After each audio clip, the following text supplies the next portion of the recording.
Continue working with our student spreadsheet. First thing, if you have not already selected all of row 1 and changed the format of these column headers, go ahead and do that. Here in this example, we've made them bold, we've changed the color to red, and we have changed the alignment to center. And I think that gives kind of a nice set of formatting rules to help our top labels, our column headers, stand out a little bit differently than the rest of our data. Next thing I want you to do is go ahead and look through your actual data and look for anything that kind of stands out as something different. This is called data validation. For example, when I'm looking at my pets here, I can see that the dog for Sarah here is left aligned, meaning it's on the left side of this column. That's because Microsoft Excel is telling us that it is identifying this as a label rather than a value. That won't work when we're trying to write our formulas to calculate things. So that's simply because she wrote in the word dog. So we're just going to clean that up and make it a number 1. Notice it pushes it over to the right. Over here, same thing for siblings for Izzy. We're going to go ahead and instead of the word none, make that a 0. And everything else looks correct here, so I'm not going to clean up any other things in here. If you have too many names, you had too many data enters, go ahead and delete those. You only want to get down to line 11, which is going to give you 10 different names here for your classmates. Next thing we're going to do is we're going to go through and do a couple of formatting items here that some of these are not included on Google Sheets. We happen to be using Microsoft Excel right now. So it does show you some features that the Excel has that you can't find on some of the other platforms. First one here is working with your header. And to do that, you're going to go to the Insert menu here at the very top, and that will bring up your Insert ribbon. And all the way over here on the right, you are looking for the Text Command button. When you click on that, you're going to get the Header and Footer Command button. If you click on that, you get this new view that you're looking at, okay? And this is actually called Page Layout View, and it gives you access to the header, and if you were to scroll down to the bottom of the page, you would actually have access to the footer. Whatever you type in here will print out on every single page of your spreadsheet. So for this, we're going to go ahead and type in our period number, and we're in period 4 right now. We're going to type in our class name, and press enter, and then go ahead and type in your first and last name. And this will print itself on every single page. Next thing we're going to do is we're going to highlight those words that we just typed in. Go up here, click on our Home tab to bring up our Home ribbon. We're going to change the size of our font to size 18. Now, if you notice, when I change this, it actually now is overlapping on top of my data. So we're going to need to fix that. We're going to fix that with our margins. Next thing you're going to want to do is click down here into this area where your data is, just to get yourself out of the header. And if you're still in the header, these menus are not going to be available. So click down here, doesn't matter where. We're going to click on the Page Layout tab, and then we're going to click on the Margins command button. And currently we have what's called normal margins, where everything is basically 0.75. I'm going to go to the bottom, click on Custom Margins, and I'm just going to change this top margin to be a little bit bigger. We're going to make it 1.25. I'm going to see if that does it. All right, that gives us plenty of room up here. You can notice it gives us now some extra white space at the top of the page, which works perfect for our slightly bigger header. Next thing we're going to do is we're going to swap out of this page view. And there's a couple of ways to do this. I like using these buttons down here at the bottom. This one is called the page layout. That's what we're currently looking at. If you flip over to the normal view, that'll actually hide your header, but give you all of your data, which is a lot easier to work with in this view when we're not worrying about formatting and things like that. Next thing we're going to do is we're going to make all of our font a new size. The easiest way is to click up here in the top left corner, and I'm going to click up there. It highlights and selects everything.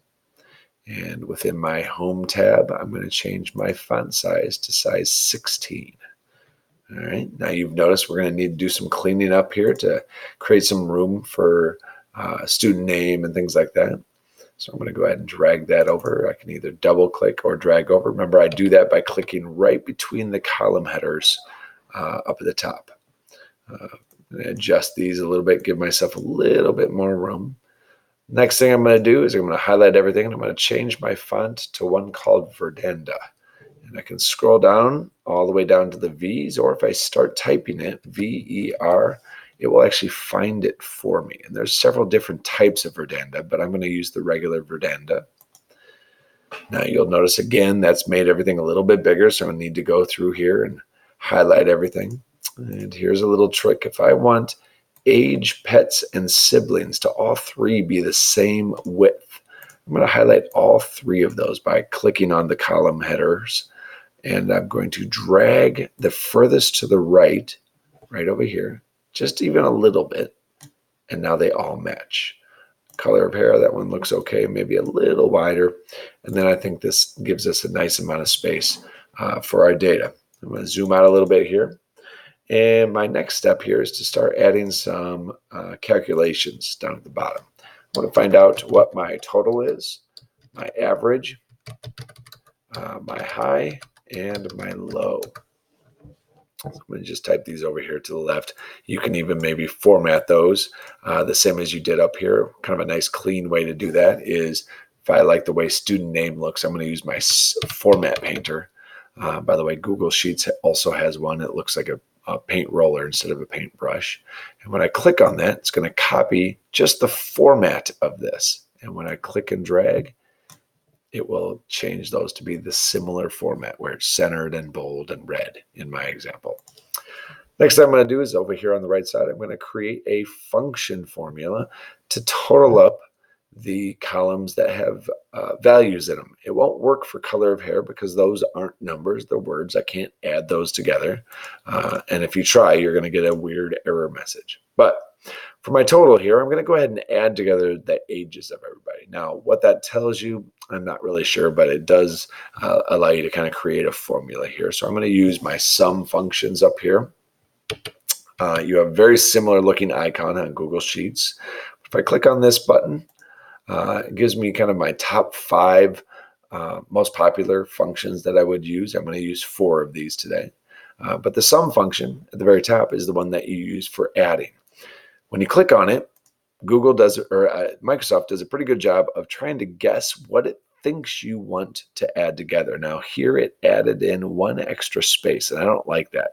So what I'm going to do before I click on anything else is I'm going to click and drag the numbers I actually want it to add together. And you'll notice when I do that, it rewrites what's called the range here, where it's kind of being hidden by this, but it says D2 through D1. All right, so I'm going to click on that, press enter. If I double click on it, you can re-see what that formula looks like. It'll be equal sum B2 colon B11, which that says add together everything between B2 and B11. Again, my last step of a formula is to press enter. I'm going to do that same thing over to the right. Click on sum, click and drag what it is I actually want to add together. Do the last thing here as well for siblings. Now, when I'm ready to do average, you've probably seen what you might think is going to do that, which is the average function, which you are correct if you click on average. But what it's doing now is it's guessing incorrectly what it is that it thinks you want to find the average of. It just kind of guesses the thing right above it. That's not right. We need to actually click and drag the numbers up here for age for all 10 of our students, and that adds those together. All right, and I'll just do that real quick for each of these. Now, there, of course, is a, that's sum. We're going to do average. There, of course, is a quicker way to do this called Autofill, which we'll show you in the next video. But if you know that, that does speed this up a little bit. So I'm just going to click here. I'm going to click average, click and drag. And now as you go through, you probably have been able to figure out, okay, which one of those functions is going to find the highest. That, of course, is max. Again, click and drag. And then for low, same thing, except that it's min. Click and drag. Then I would just continue doing that for each of these sections all the way through. All right. Now, once I've done all of these, the final thing I want to do is I want to add, make use of my borders to add one final sort of little formatting feature that it's going to allow this to all be easily read, and it'll help my answers sort of stand out from my regular data. So as I go through here, let me finish up this last one. All right. So I find that it's easiest if you click your top row, even though we've made those stand out. I'm going to use this tool right here. It's called our borders. And if I add a thick outside border right there, and I'm going to highlight my data down here, maybe even this extra one because I might do something with these, and add a thick outside border once again. It'll help it stand out. When it prints out, it'll look really nice and clean and really be easily read to have these be your totals and sort of your significant numbers. All right, once you have this done, you are done with part 2. Go ahead and move on to part 3.